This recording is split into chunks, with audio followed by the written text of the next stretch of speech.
هیڅ کله هم د رزق د پاره خپل ایمانونه چې دی دا مه خرابوئ. خپل ایمانونه د رزق د پاره په دو باندې مه لګوئ، ځکه د کم رزق پسې چې ته خپل ایمان ضایع کوې، خپل نقصان ایمان ته رسوې،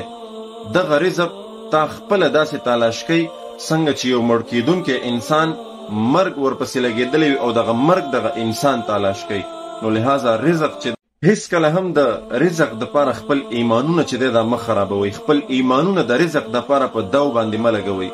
ځکه د کم رزق پسې چې ته خپل ایمان ضایع کوې، خپل نقصان ایمان ته رسوې، دغه رزق تا خپله داسې تلاش کوي څنګه چې یو مړ کیدونکی انسان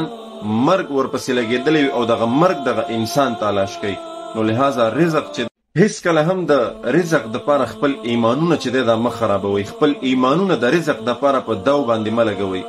ځکه د کم رزق پسې چې ته خپل ایمان ضایع کوې، خپل نقصان ایمان ته رسوې،